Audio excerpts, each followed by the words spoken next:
Hello everyone, I'm Brian. Today we're reacting to what is the relationship between guru and disciple, Sadhguru. I would assume teacher and student. What is the relationship between guru and disciple? A guru is to teach the disciple is to learn, the disciple is to be a guru one day. I would assume that. Anyways, let's go ahead and get started.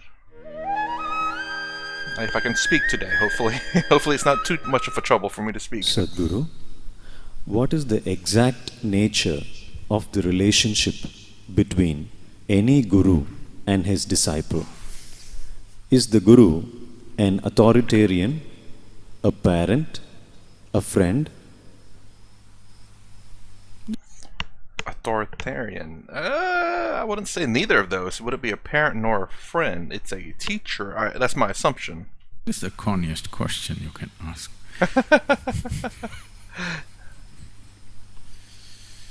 Friend, I'm willing to be, Yeah, but I'm for sure. not actually.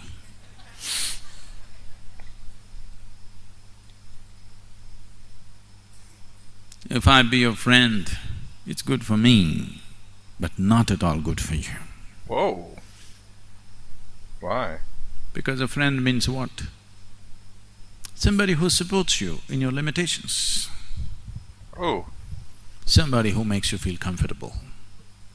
Somebody who sustains your ego. Kinda. There are friends out there like that for sure, but the kind of friends I want is the honest truth. No matter how terrible or whatever it may be, a true friend, let me put it that way, will tell you if you don't look nice in that dress, or if that pants make your butt look big. Those are stereotypical stuff, but yeah, no, a true friend is the one who tells you the truth, tells you their opinions, even if it were to hurt your feelings. Because genuinely, I appreciate honesty. That more so than my feelings being hurt. Although I will say my feelings being hurt's not really a big deal. It's truth matters more. Of course, there's a way how you say it, but still, truth matters more. Would you make friendship with somebody who punctures your ego? You will not. Somebody who shores up your ego, somebody who buttresses your ego, that is the one whom you would choose as a friend. So, no, I don't want someone to lie to me. I don't want someone to boost my ego just because I'm a friend, no. A friend to me is someone who jokes around and makes fun. Jokes and jokes and jokes and tells the truth. So friend, definitely not. That you must know by now. Parent, no, I'm not Parent? your father or mother or whatever.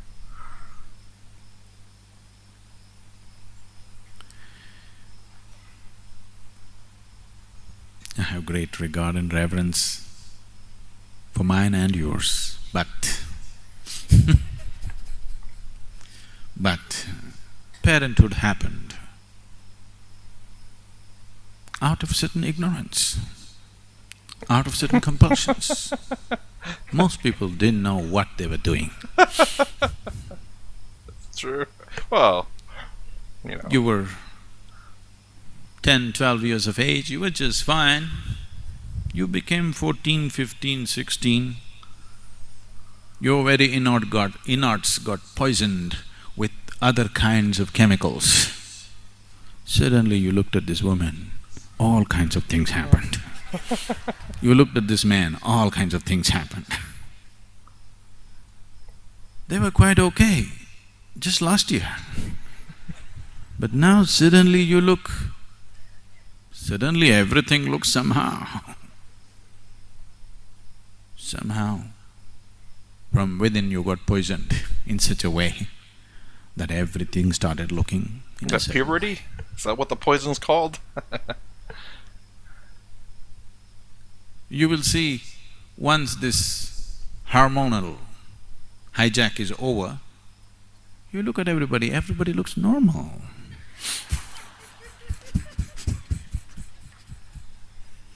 You look at a man or a woman, they look just normal.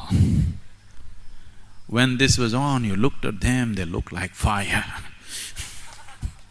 It consumed you. It was not unreal, it was real. It was very real, isn't it? So, parents are generally people who are trying to do all the things that they could not do in their own lives through their children. Normally, not always.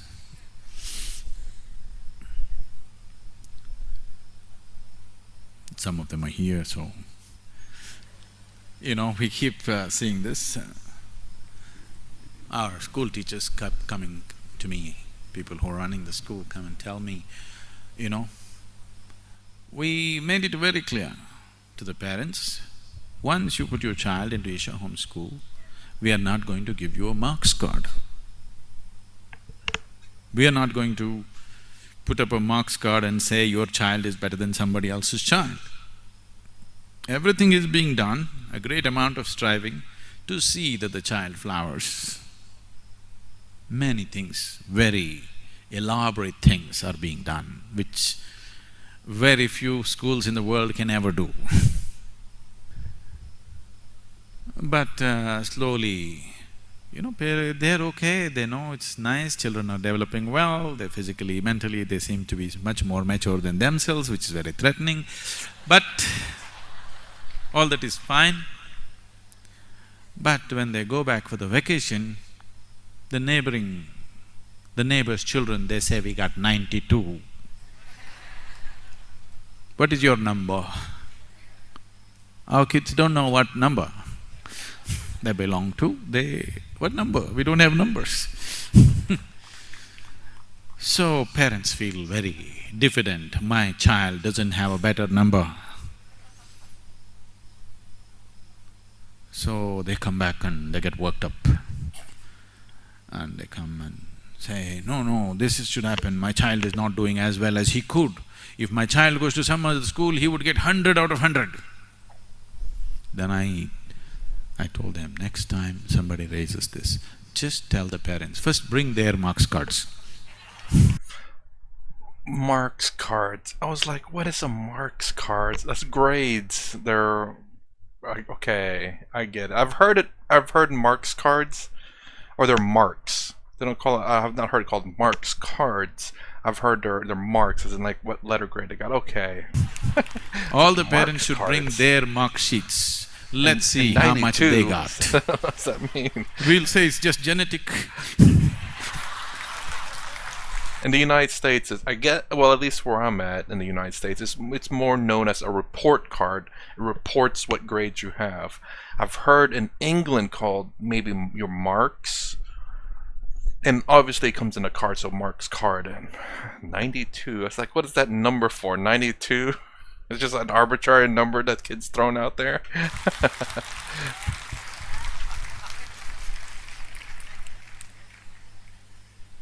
If your child got 23 instead of 92, it's genetic problem,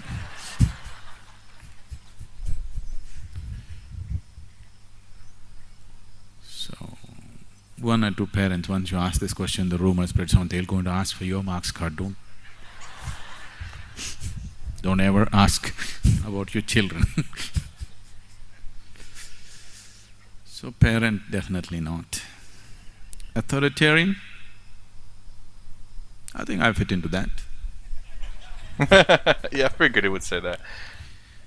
Although, like, a teacher can be seen as an authority figure. A lot of parents are authority figures. But authoritarian, at least from my understanding, it's a bit extreme, more extreme than an authoritative figure. Authoritarian is someone who basically is like a dictator. It can be seen that way. I'm not sure if that's the actual definition of the word. Perhaps authoritarian and authoritative are kind of similar. I'm not sure.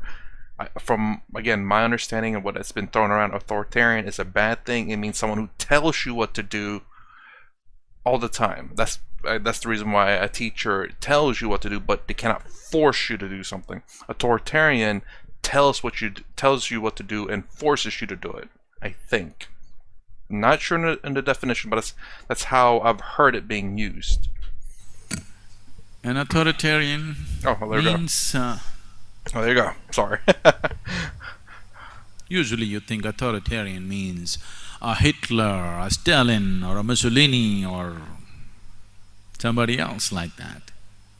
No, they really had no control over anything. All the time things were freaking around them. They were trying to keep control in the most violent ways, but they never had control over anything. Yes, things were always falling apart around them. But I think I fit into that label much better than them. Because when it comes to life,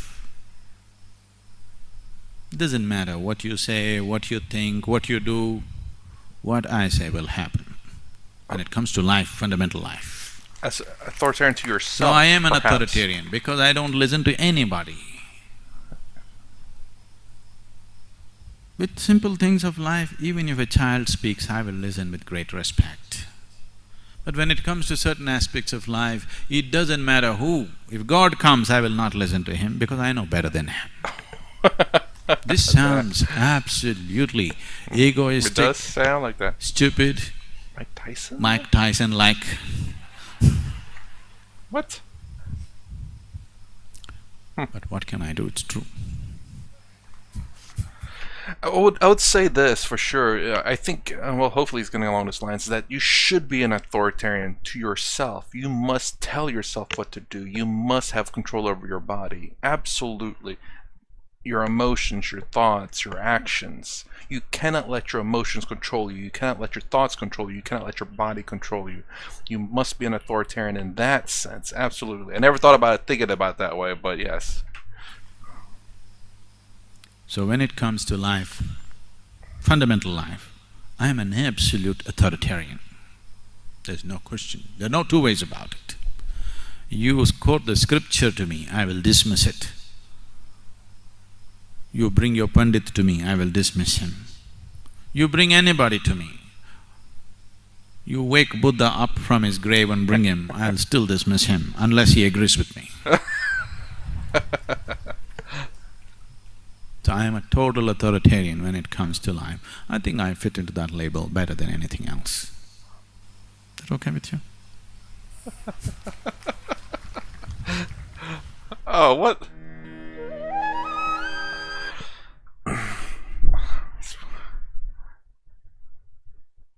Did he answer the question? I guess the authoritarian part about himself, maybe not gurus in general, but I guess my quote in the beginning still kind of stands. A guru is a teacher, a person to show you the way.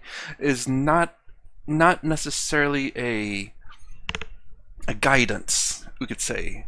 A guru. Perhaps, let me try to think of the knowledge that I've learned as watching these videos. No one can guide you to enlightenment.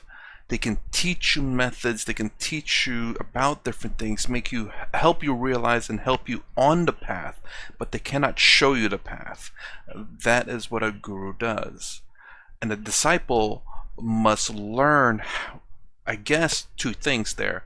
One, to be able to show people paths, teach people paths, and also follow their own path. If they cannot follow their own path, they cannot be a teacher of the path because they have yet to discover the path themselves. So that's my opinion on that. The relationship between a guru and a disciple. The guru is supposed to teach, the disciple is supposed to do two things: learn from the teachings, be able to teach from the teachings, and be able to follow, be able to find their path. Or at the very least, how do I say? Because I've asked before whether Swami Sarvapriyananda considered himself to be enlightened. I think someone said that he wasn't, but yet he's still able to teach. So he has learned how to teach the path, how to, in a sense, start the path of enlightenment. He may not have reached there, but he has an understanding of it. So you can teach as much as you know and experience, but you cannot really teach past what you do not know. Because if you're not enlightened, you cannot teach enlightenment in a sense. You can teach how you've been taught about enlightenment. I guess, yeah. Let me know if I'm wrong on that one. I don't think I am, but I genuinely think I'm right on that. It's just the fact that if you're not enlightened, you cannot teach someone to be enlightened. You can teach paths and methods and stuff to become enlightened, and but only an enlightened person can teach you how to be enlightened. That's not to say that a person cannot be enlightened all on their own. Obviously, someone had to be enlightened first, so it is possible to be enlightened on your own. But just because you became enlightened on your own doesn't mean that you know the way there, in a sense. It's kind of like you're probably just roaming around the forest and then you found your way to the end of the forest, like, oh, I made it. Now, how did I get here? Some people do. I'm sure some people have stumbled that way. But anyways, that's my reaction to what's the relationship between Guru and disciple, Sadhguru. If you like my content, please consider subscribing, thumbs up, thumbs down below. Thanks for watching. I'll see you in the next vid.